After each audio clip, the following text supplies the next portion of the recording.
Денешнава тема, почитувани слушатели, гласи како можеме да знаеме дека Бог постои.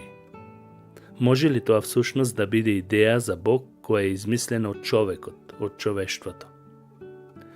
Не можеме да го видиме Бог, ниту пак да го слушнеме неговиот глас. Не може да се докаже со некоја математичка формула. Кога веќе е така, како може да сме сигурни во неговото постоење?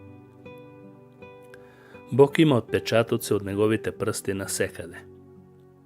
Библијата не се занимава со аргументи за постоењето на Бог, туку таа децидно и јасно потврдува дека тој постои. Но за многумина тоа не е доволно, бидејќи имаат сомнеш и во самата Библија, во се сомневаат. Еве неколку аргументи кои јасно укажуваат за постоењето на Бог. Како прво, постои космолошки аргумент за постоењето на Бог. Зборот космологија доаѓа од грчкиот збор космос. Тоа е наука за природните закони и нивната функционалност. Космолошкиот аргумент тврди дека мора да има доволна причина или причина за настанокот на Вселената, на космосот. Човечкиот ум функционира според логиката и му вели дека за секое создадено нешто постои создател или причина. Затоа мора и треба да има некоја првобитна причина за постоењето на светот. Според Библијата и според убедувањето на христијаните, таа причина е Бог. Тоа се вика космолошки аргумент. Вредноста на космолошкиот аргумент лежи во докажување дека Вселената е предизвик од нешто или некој што е поголем од самата неа. Во Псалм 19, првиот стих е запишано: Небесата ја раскажуваат Божјата слава, небесниот свод го навестува делото на неговите раце. Како втор аргумент, тоа е телеолошки аргумент, не теолошки, туку телеолошки аргумент. Ако постои Бог, кој е причинител за постоењето на Вселената, на космосот, тогаш каков е тој? Телеолошкиот аргумент се занимава со прашањето дека Бог е интелигентна причина. Телеолошкиот аргумент доаѓа од грчкиот збор телос, што значи цел или крај. Секое нешто има своја цел, свој крај. Тоа може да се илустрира со она што е запишано во Псалм 104, 14 и 15 стих.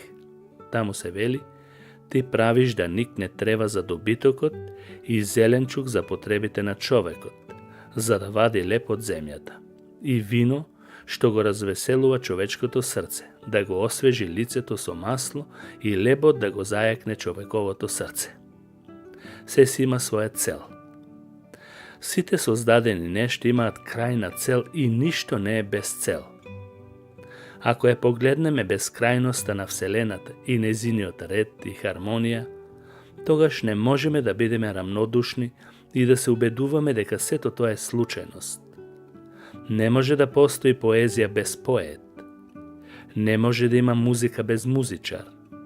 И не може да има дизајн без дизајнер. Библиските писатели го гледаат Бог како дизајнер на целиот космос, на сета Вселена. Еве еден обичен пример со часовникот. Стар пример, но ефективен. Часовникот е составен од повеќе делчиња и секој дел има своја намена. Едно без друго не може, а целта му е да го покажува времето. Никој не би рекол дека сам се создал. Дури и намерно да тврдиш дека часовникот сам се создал, секој ќе каже дека тоа е глупост. Прво, часовникот има свој дизајнер, изумител. И второ, тој е создаден со цел. Ние со помош на разумот даваме заклучок дека часовникот има свој творец, иако никогаш не сме го виделе изумителот и како успеал да го направи. Тоа се вика телеолошки аргумент. Како трет аргумент, антрополошки. Антрополошкиот аргумент е аргумент за човештвото.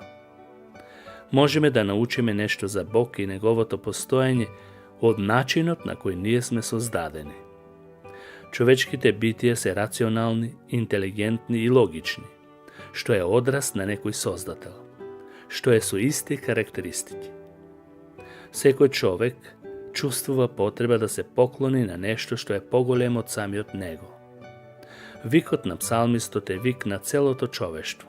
Тој вели: жедна е мојата душа за Бог, за живиот Бог.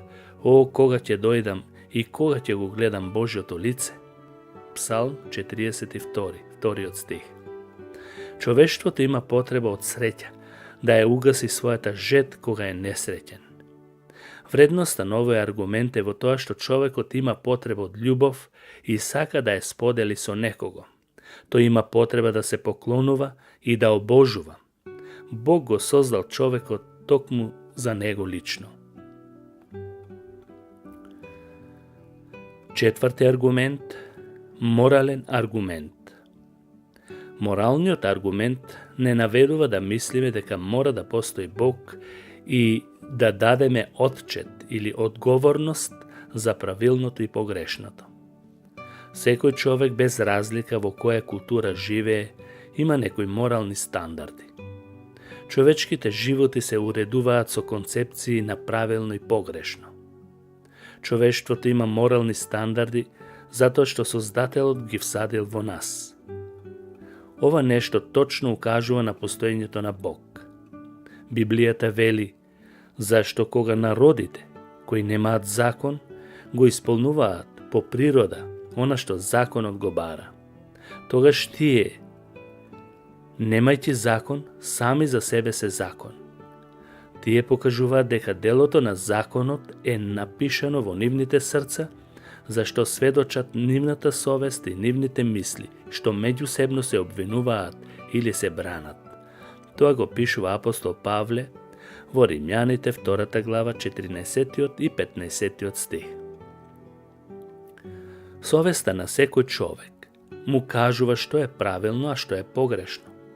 Дали таа се почитува или не, тоа е друго прашање.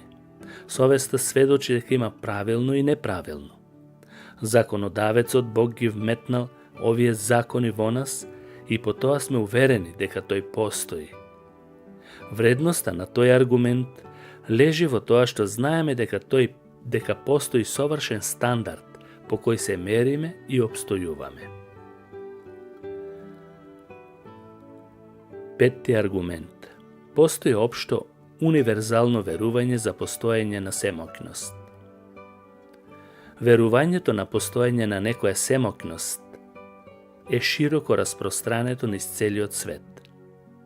Се чини дека сите општества имаат предвид за некоја поголема сила, некоја нарекуваат виша сила, што без многу размислување ја признаваат, без разлика колку е сурово или софистицирано општеството.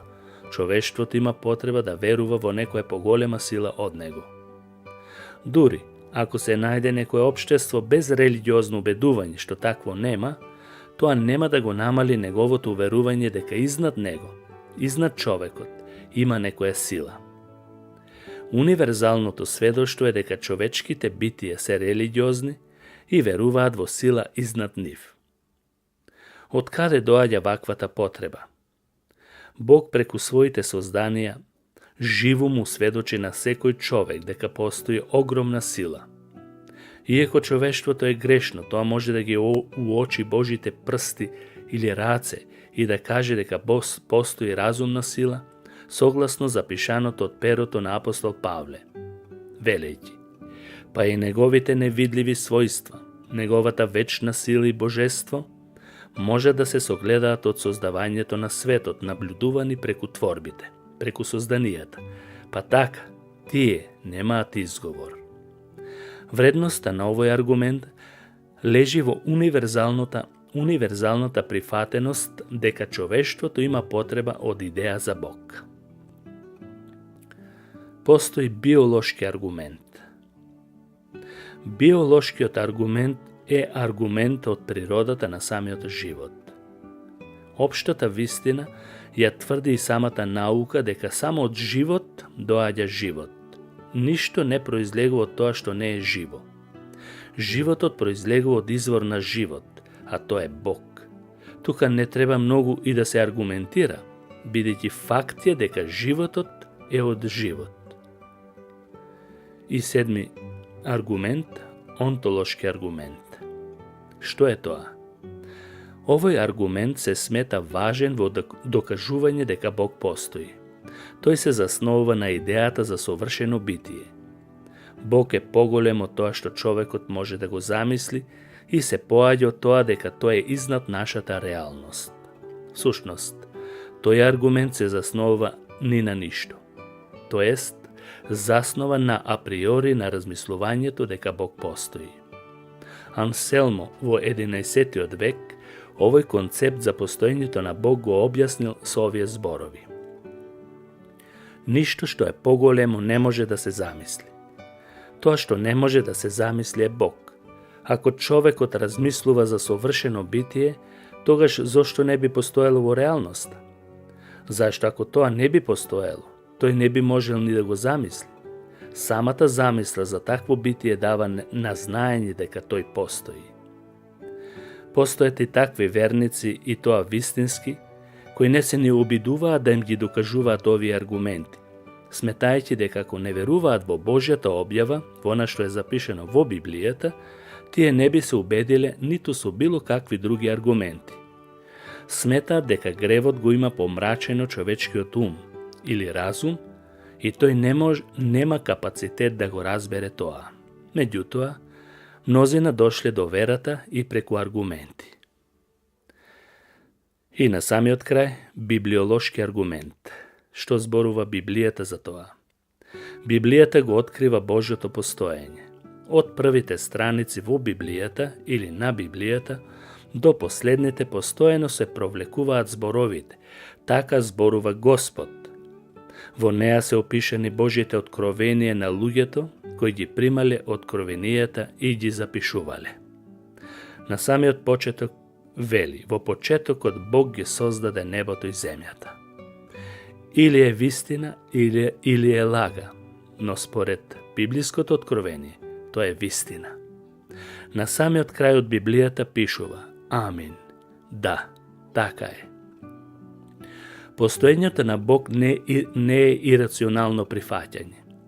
Сите овие аргументи покажуваат дека човекот е Божјо создание и не може да се одвои од неговата природна средина за која е создаден.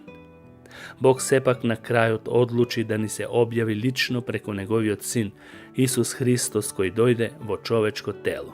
Тој вели: Јас излегов и дојдов од Бог. Евангелие според Јован 8 глава 42 стих. Верувањето е морална одговорност на секој човек. Амин.